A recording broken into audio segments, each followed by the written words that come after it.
అందరికీ నమస్కారం. నా పేరు Bandi Ramalinga Reddy, AP electricity staff and workers union రాష్ట్ర అధ్యక్షుని మాట్లాడుతున్నాను. Comrades, AP electricity staff and workers union యొక్క రాష్ట్ర సమితి నిర్ణయం మేరకు రాష్ట్రంలోని అన్ని జిల్లాలలో జిల్లా సర్వసభ్య సమావేశాలు నిర్వహించాలని తీర్మానం చేయడం జరిగింది. అదేవిధంగా ఈ జిల్లాలలోని ఏవైతే జిల్లా నాయకత్వాలకు కాలపరిమితి అయిపోయిన వాటిని నాయకత్వ మార్పులు కూడా చేయాల్సిన అవసరం ఉంది. అదేవిధంగా భవిష్యత్తులో జరగబోయే ఉద్యమాలను ఎలా నిర్వహించాలి, వీటన్నిటికీ కూడా సమాయత్తం చేయాల్సిన అవసరం ఉంది.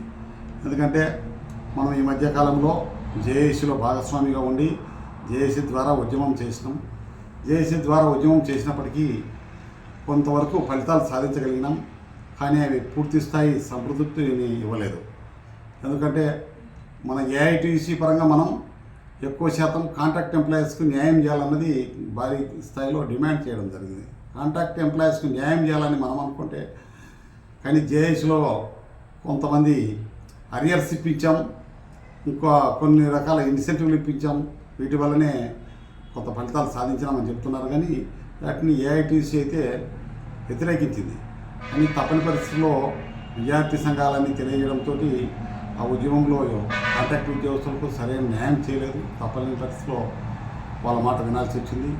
రెగ్యులర్ ఎంప్లాయీస్కు కొంతవరకు జరిగినాయి. ఏది ఏమైనా కానీ ఊరకుండే కంటే కొంత ఉద్యమం చేయడం వల్ల కొంత ఫలితాలు అయితే వచ్చినాయి. జేఏసీ ద్వారా కొంత ఫలితాలు వచ్చినాయి, సంతోషించాలా. ఏదో కొంతమంది అయినా బాగుపడ్డారు. కానీ వచ్చే రోజులలోనైనా కనీసం కాంట్రాక్ట్ ఎంప్లాయీస్కు సరైన న్యాయం చేయాలి. వాళ్ళ శ్రామిక దోపిడీకి విలువ వచ్చే విధంగా, వాళ్ళు చేస్తున్న కష్టానికి ఫలితం తగ్గే విధంగా చేయాల్సిన అవసరం ఉంది. AP electricity staff and workers union, AITC అనుబంధ సంఘం ఒకటే చెప్తుంది, ఏ ఉద్యమం చేసినా మెరుగైన ఫలితాలు సాధించేటంత వరకు ఉద్యమించాలి తప్ప అలా కాకుండా ఆ మధ్యలో ఉద్యమాన్ని వదిలేయడం అనేది న్యాయం కాదు. కాకపోతే మనమేం చేయాలి? ఏఐటీసీగా మనం కూడా మన సంఘంలో బలోపేతం చేయాలి. మనం బలోపేతం చేయాలంటే అన్ని జిల్లాలలో మనం బాడీలు ఉండాలా, అన్ని జిల్లాలలో కూడా నాయకత్వాలు ఉండాలా. రాష్ట్ర సమితి పిలిచిస్తే జిల్లా నాయకత్వాలు, డిస్కమ్ నాయకత్వాలు అంతా సమిష్టితోటి ఉద్యమం చేయాల్సిన అవసరం ఉంటుంది. కాబట్టి మనం నిర్మాణాత్మకంగా జిల్లాల వారి మొత్తం అంతా మనం ఒక వ్యూహాత్మకంగా ఎదుగుదల చేయాల్సిన అవసరం ఉంది. కాబట్టి అన్ని జిల్లాలలోనూ బాడీలు వేయాలి, అన్ని జిల్లాల నాయకత్వాన్ని మేల్కొల్పాలి. ఇదే సందర్భంలో మన కర్నూలు జిల్లాలో కూడా జిల్లా సమావేశం, మొట్టమొదటి సమావేశం జరిగింది. కర్నూలు జిల్లా వాసులు చాలా బాగా చేశారు, చాలా సంతోషకరం. వాళ్ళందరికీ అభినందనలు తెలియజేస్తున్నా. అదేవిధంగా 11వ తారీఖు ఉదయం అంటే రేపు ఉదయం కడప జిల్లా సమావేశం కూడా నిర్వహించడం జరుగుతుంది. ఈ సమావేశానికి కావాల్సిన ఏర్పాట్లన్నీ కూడా జిల్లా వాసులు చేశారు. నేను కూడా ఈ జిల్లావాసిగా ఇక్కడే ఉంటున్నాను. అదేవిధంగా ఈ సమావేశానికి రాష్ట్ర ప్రధాన కార్యదర్శి శివయ్య గారు వస్తున్నారు. కాంట్రాక్ట్ ఎంప్లాయీస్ ప్రధాన కార్యదర్శి మిరియాల బాలికాసి గారు వస్తున్నారు. ఎనర్జీ అసిస్టెంట్లకు సంబంధించిన నాయకులు ఇక్కడే ఉన్నారు కాబట్టి వాళ్ళందరూ కూడా వస్తున్నారు. బిల్ లీడర్లది వస్తున్నారు. కాబట్టి ఈ సమావేశంలో రెగ్యులర్ ఎంప్లాయీసు, ఎనర్జీ అసిస్టెంట్లు, కాంట్రాక్ట్ ఎంప్లాయీసు, బిల్ లీడర్లు ప్రతి ఒక్కరూ హాజరవుతున్నారు. ఈ సమావేశానికి దాదాపు 500 మందిని దాకా ఆహ్వానిస్తున్నాం. ఈ జిల్లా నుంచి 500 మంది దాకా ఆహ్వానిస్తున్నాం. కాబట్టి ఏఐటీసీని చెప్పుకోబడే ప్రతి ఒక్కరూ ఈ సమావేశానికి రావాల్సిన అవసరం ఉంది. ఈ సమావేశం రేపు వర్కింగ్ డే అని కొంతమంది అంటున్నారు. వర్కింగ్ డేలోనే మనం సమావేశాలు నిర్వహించాలి. ఎందుకంటే సమావేశంలో తీసుకున్న నిర్ణయాలని ఆ జిల్లా అధికారులకు మనం అప్పచెప్పాలంటే వర్కింగ్ డే ఉంటేనే జరుగుతుంది. కానీ ఆదివారం పూట మనం పెడితే అధికారులు ఉండరు కాబట్టి ఫలితాలు ఉండవు.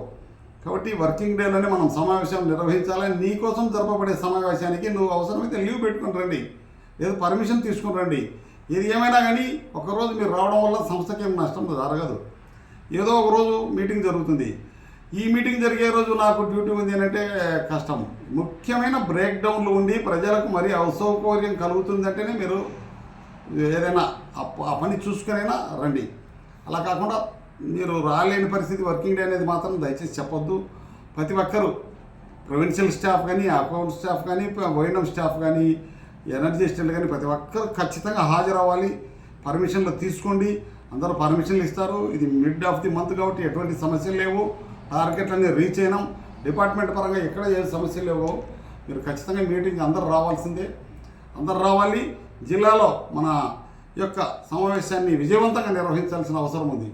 ఎందుకంటే భవిష్యత్తులో వచ్చే రోజులలో మనం ఉవ్వెత్తున ఉద్యమాలు చేయాలంటే అన్ని జిల్లాలలో మనం స్ట్రెంతన్ కావాలి. అన్ని జిల్లాలో ఉన్న మన సభ్యుల్ని మనమంతా ఏకతాటిపైకి వచ్చి చేయగలిగితే సమస్య మనమే పరిష్కారం చేసుకునే స్థాయికి మన సంఘం ఎదుగుతుంది.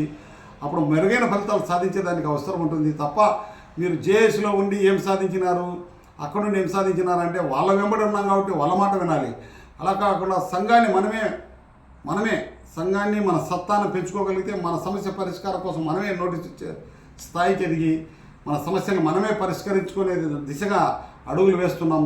ప్రతి జిల్లాలో కూడా ఈ తరహా మీటింగులు నిర్వహిస్తున్నాం. కాబట్టి ఈ సమావేశానికి రాష్ట్ర నాయకులు, డిస్కమ్ నాయకులు, ఇతర జిల్లా నాయకులు అందరూ కూడా వస్తే ఈ సమావేశంలో మరింత వన్నె తెచ్చినట్టు అవుతుంది, 10 మందికి తెలిసినట్టు అవుతుంది. కాబట్టి మీరందరూ హాజరై సమావేశాన్ని విజయవంతం చేయాలని మరీ మిమ్మల్ని అందరినీ ఆహ్వానిస్తున్నాం comrade. Thank you very much.